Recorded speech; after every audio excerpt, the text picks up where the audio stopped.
पहलगाम हमले के बाद भारत सरकार की तरफ से एक बहुत बड़ी कार्रवाई पाकिस्तान पे देखने को मिला है। जिस तरह से वहाँ पे जितने भी टेररिस्ट कैंप थे उनको वहाँ पे टारगेट करके चुन चुन के मारा गया है। तो क्या बताना चाहिए आप इसको लेकर? दीपक जी, 22 अप्रैल को जो पहलगाम के अंदर पाकिस्तान ने जो कायरतापूर्ण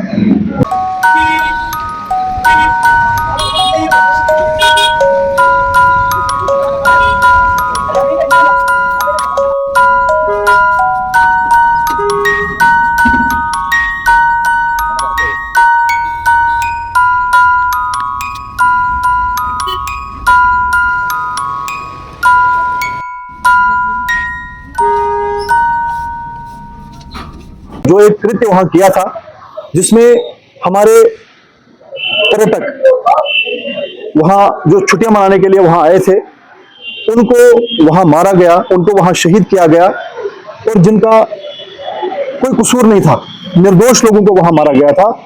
और इससे पूरे देश के अंदर रोष व्याप्त था और पूरा देश ये चाहता था कि इन आतंकियों को भेजने वाले जो इनके आका हैं, उनके ऊपर कार्रवाई होनी चाहिए। इस प्रकार का एक पूरे देश के अंदर एक वातावरण बना था, और उस वातावरण को देखते हुए हमारे देश के यशस्वी प्रधानमंत्री जी ने जिस प्रकार से एक चिन्हित करके और 9 टेरर कैंप्स को ध्वस्त किया है, मिट्टी में मिलाया है। आज भी आपको उनका वो भाषण याद होगा जिसमें उन्होंने कहा था कि इन आतंकियों को इनके अंजाम तक पहुंचाया जाएगा, इनके आकाओं को मिट्टी में मिलाया जाएगा, इनको दफन किया जाएगा। और उसी अपनी बात को उन्होंने सार्थक किया है, उन्होंने अपनी बात को प्रूव किया है। इस प्रकार का एक ये जो सुनियोजित और जो जिस प्रकार से उन्होंने हमला किया है पाकिस्तान के अंदर, और आज मुझे पूरा विश्वास है आज इन आतंकियों की कमर जो है वो पूरी तरह टूट चुकी है, क्योंकि 100 से ज्यादा आतंकी जो है वो इन जो स्ट्राइक्स में जो है वो मारे गए हैं, उनको जहन्नुम पहुंचा दिया गया है। आपको लगता है कि इस हमले के बाद आप पाकिस्तान सुधरेगा? देखिए जी, लगभग 3 दशकों से लगभग 30 वर्ष से पाकिस्तान जो है वो एक सुनियोजित ढंग से इन आतंकियों की एक फैक्ट्री जो है वो पाकिस्तान से चला रहा था, और आज तक इतिहास में इस प्रकार की स्ट्राइक जो है वो किसी ने नहीं की है। आज तक बहुत सारे प्रधानमंत्री हमने देखे हैं, लेकिन जिस प्रकार मोदी जी ने इस प्रकार का एक हमला करके उनकी कमर जो है वो तोड़ी है, निश्चित रूप से आतंकियों के आकाओं को, आतंकवाद को एक बहुत बड़ा झटका जो है इस हमले से लगेगा। पहलगाम हमले के बाद जम्मू कश्मीर के तमाम तबका, इनके हिंदू मुस्लिम ने मिलकर या पूरे देश के लोगों ने आवाज उठाई थी प्रधानमंत्री के पास कि अब पाकिस्तान को मुंह तोड़ जवाब देना जरूरी था। और इस तरह का जो मोदी जी ने यहाँ पे हमला करके दिखाया, कि आपको लगता है इसके बाद और मजीद इस तरह के हमला होना जरूरी है पाकिस्तान के लिए?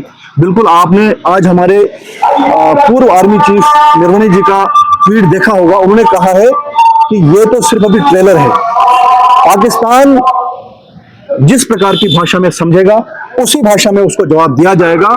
हमारा नेतृत्व जो है, हमारी जो सरकार जो है, हमारी सेना जो है, उनका बिल्कुल स्पष्ट मत है, अब और ज्यादा पाकिस्तान की नापाक हरकतों को बर्दाश्त नहीं किया जाएगा।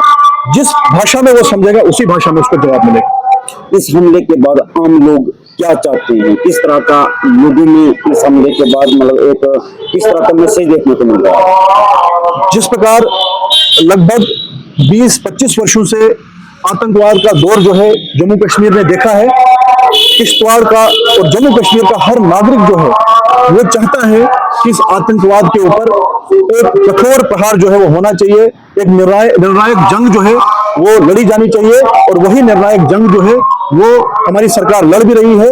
जिस प्रकार आपने पिछले 10 वर्षों में देखा होगा, इनका जो एक इकोसिस्टम जो यहाँ जो जम्मू कश्मीर के अंदर था उसको तो यहाँ पे ध्वस्त किया ही गया था, लेकिन जो बाहर से जो इनको सपोर्ट मिल रहा था, जो पाकिस्तान की तरफ से इनको सपोर्ट मिल रहा था, उन आतंकी ठिकानों को ध्वस्त करके इनके उस सपोर्ट को भी खत्म कर दिया गया है। मुझे पूरा विश्वास है कि जिस प्रकार हम कह रहे थे कि आतंकवाद जो है वो अब अंतिम सांसें ले रहा है, तो वो दिन अब दूर नहीं है जब आतंकवाद जो है वो जड़ से समाप्त हो जाए। जम्मू कश्मीर के लोगों की एक और उम्मीद है मोदी सरकार से कि जो POJ के पाकिस्तान के अंदर है उससे भी कहीं ना कहीं आजाद कराया जाएगा। क्या आपको लगता है कि इस पे भी मोदी जी या मोदी सरकार इस पे कोई बड़ा स्टेप्स लेगी? बिल्कुल, हमें अपनी सरकार पे, हमारे प्रधानमंत्री पे, अपनी सेना पे पूरा विश्वास है और उन्होंने बार बार यही कहा है कि हम पूरे भारत को, जो अखंड भारत जिसको हम मानते हैं, जिसमें पाकिस्तान भी आता है, जिसमें बांग्लादेश भी आता है, हम इस सारे अखंड भारत को एक सूत्र में बंधा हुआ और इसको हम अखंड भारत दोबारा से देखना चाहते हैं और उसी अपनी प्रतिबद्धता को बार बार हमारी सरकार ने भी इसको कहा है। इस बार जो मोदी सरकार ने पाकिस्तान पर हमला किया, इनकी जो इसका नाम सिंदूर ऑपरेशन के नाम से रखा गया, तो इस सिंदूर ऑपरेशन का मतलब क्या है? सिंदूर ऑपरेशन, सिंदूर जो है वो इसलिए इसको कहा गया है, इसलिए इस ऑपरेशन का नाम दिया गया है क्योंकि जिस प्रकार से लगभग 30 वर्षों से जो आतंकवाद का जो दौर चला, उसमें जिस प्रकार हमारी माताओं, हमारी बहनों को, जिनका कोई कसूर नहीं था, उनको और उनके जो सुहाग को जिस प्रकार से यहाँ उजाड़ने का काम पाकिस्तान ने किया है, उनके उस सिंदूर का बदला जो है वो ऑपरेशन सिंदूर के द्वारा लिया गया है। और इन आतंकियों के पीछे जो इनके आका थे, जो इनसे ये काम करवाते थे, उनको मौत पे घाट उतार के, उनके जो कैंप्स हैं उनको नस्ते नाबूद करके, उनको ध्वस्त करके, उनसे ये उनका बदला लिया गया है। लोगों के लिए क्या बताना चाहेंगे आप इस अटैक को लेकर? इस अटैक को लेके मैं सिर्फ इतना ही कहना चाहूंगा कि कुछ लोग जो यहाँ लोगों को बरगलाना चाहते हैं, लोगों को गलत प्रोपेगेंडा जो है चला के लोगों को कभी बांटने की कोशिश करते हैं, कभी लोगों को भटकाने की कोशिश करते हैं, उनसे लोग सावधान रहें। हमें अपनी सेना, अपनी सरकार और अपने प्रधानमंत्री के ऊपर हमें विश्वास रखना चाहिए। जिस प्रकार 22 अप्रैल को यह घटना हुई थी और 22 तारीख से कहीं ना कहीं कुछ लोग जो थे एक प्रोपेगेंडा चला रहे थे कि सरकार कुछ नहीं कर रही है, सरकार कुछ नहीं कर रही है, लेकिन इसी में कुछ लोग ऐसे भी थे जिनको विश्वास था अपनी सरकार के ऊपर कि कुछ न कुछ जरूर होगा। और ये जो जिस प्रकार का जघन्य अपराध पाकिस्तान ने किया है, उसकी कीमत जो है वो उसको चुकानी पड़ेगी और उससे उसका बदला जो है उनको चुकाना पड़ेगा। और हमारी सरकार और हमारे प्रधानमंत्री ने जिस प्रकार का ये बदला जिस प्रकार से लिया है, ये एक करारा जवाब है, एक मुंहतोड़ जवाब है पाकिस्तान।